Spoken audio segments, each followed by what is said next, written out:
بسم اللہ الرحمن الرحیم۔ دیکھتی آنکھوں اور سنتے کانوں کو محمود مان کا آداب۔ اپنے چینل پر نئے آنے والے تمام طالب علموں کو خوش آمدید۔ اپنی اس ویڈیو میں ہم مقطع کے بارے میں گفتگو کریں گے۔ مقطع کے لفظی معنی کٹنے کی جگہ یا کسی چیز کے ختم ہونے کی جگہ کے ہیں۔ عزیز طلبہ، شاعری کی اصطلاح میں غزل یا قصیدے کا آخری شعر جس میں شاعر کا تخلص موجود ہو مقطع کہلاتا ہے۔ مقطع کے بارے میں کچھ ضروری گزارشات ہمیشہ ذہن میں رکھیے۔ اگر کسی غزل کے آخری شعر میں تخلص موجود نہ ہو تو اسے غزل کا آخری شعر تو کہا جائے گا، مقطع نہیں کہا جائے گا۔ اس کی وضاحت کے لیے شعر بعد میں پیش کرتا ہوں۔ اگر غزل کے کسی شعر میں شاعر کا تخلص موجود ہو مگر وہ غزل کا آخری شعر نہ ہو، اسے مقطع نہیں کہیں گے۔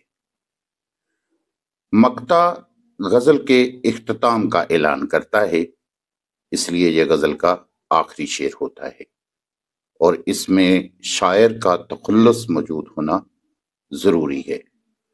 اگر غزل کے آخری شعر میں شاعر کا تخلص موجود نہ ہو تو وہ غزل کا آخری شعر تو کہلاتا ہے لیکن مقطع نہیں کہلاتا، کیونکہ مقطع قاری کو شاعر کے قریب کر دیتا ہے۔ مقطع پر غزل کی تان ٹوٹتی ہے۔ مقطع وہ شعر ہے جس سے غزل اپنی تکمیل کو پہنچتی ہے۔ مقطع غزل کی وحدت کو واضح کرتا ہے۔ بعض اوقات مقطع میں وہ مقصد سمٹ آتا ہے جس کے لیے غزل یا قصیدہ لکھا گیا ہوتا ہے۔ عزیز طلباء، اب آپ کے سامنے مثالیں پیش کرتا ہوں۔ پہلا شعر ہے فیض احمد فیض کا۔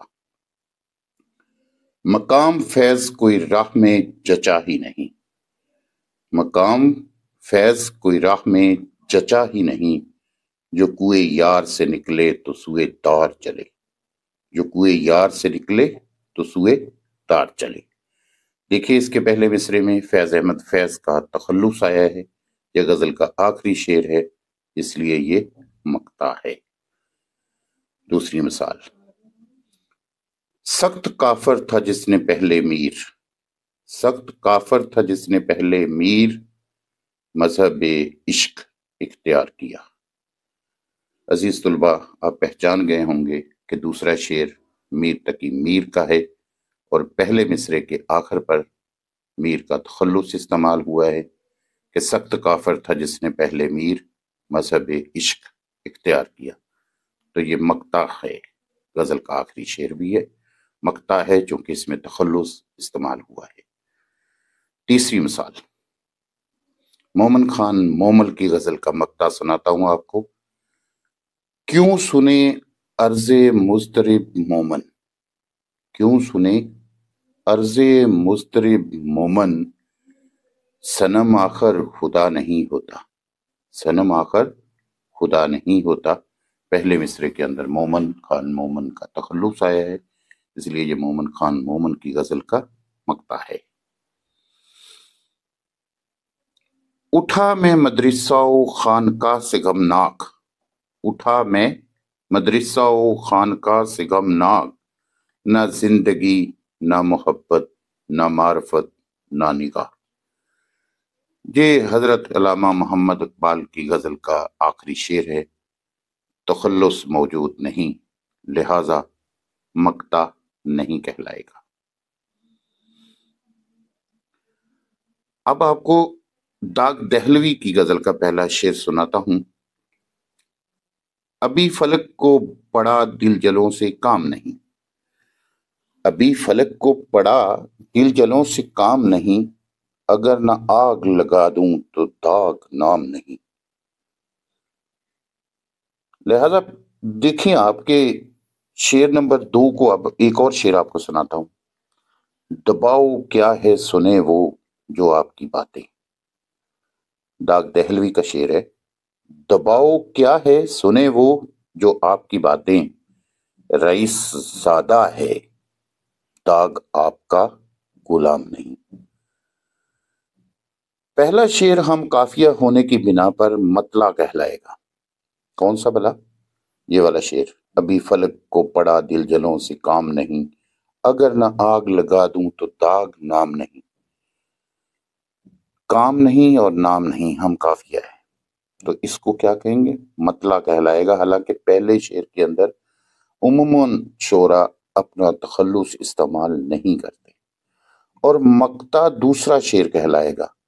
دباؤ کیا ہے سنے وہ جو آپ کی باتیں، رئیس زادہ ہے داغ آپ کا غلام نہیں۔ کیونکہ یہ والا شعر جو ہے یہ ہم قافیہ نہیں ہے، دونوں مصرے ہم قافیہ نہیں ہیں۔ اگر دونوں مصرے ہم قافیہ ہوں گے کسی شعر میں، عزیز طلبہ یہ بات ضرور یاد رکھیں کہ اگر ایک شعر کے دونوں مصرے ہم قافیہ ہیں تو وہ غزل کا مطلع ہوتا ہے، بے شک اس میں تخلص استعمال کیا گیا ہو۔ لیکن اگر ایک شعر کا پہلا مصرع جو ہے اس میں قافیہ نہیں ہو اور دوسرے مصرے میں قافیہ ہو، اور پہلے شعر کے پہلے مصرے میں، شعر کے پہلے مصرے میں یا دوسرے مصرے میں اگر تخلص استعمال ہوا ہے تو وہ غزل کا مقطع ہوگا۔ مجھے امید ہے کہ مطلع مقطع کے بارے میں جو فرق ہے وہ آپ کو سمجھ آ گئی ہوگی۔ اس کے علاوہ غزل کا کون سا شعر مقطع ہوتا ہے اور مقطع ہونے کے لیے بنیادی شرط کیا ہے کہ شاعر کا تخلص ہونا چاہیے، چاہے وہ پہلے مصرے میں ہو یا دوسرے مصرے میں۔ اور اگر غزل کے آخری شعر میں شاعر کا تخلص نہ ہو، جیسے کہ اقبال کا شعر میں نے مثال میں آپ کے سامنے پیش کیا ہے، وہ غزل کا آخری شعر تو ہوتا ہے، غزل وہاں قطع ہو جاتی ہے، ختم ہو جاتی ہے، لیکن ہم اس کو غزل کا مقطع نہیں کہیں گے۔ اجازت چاہوں گا۔ اللہ حامی و ناصر۔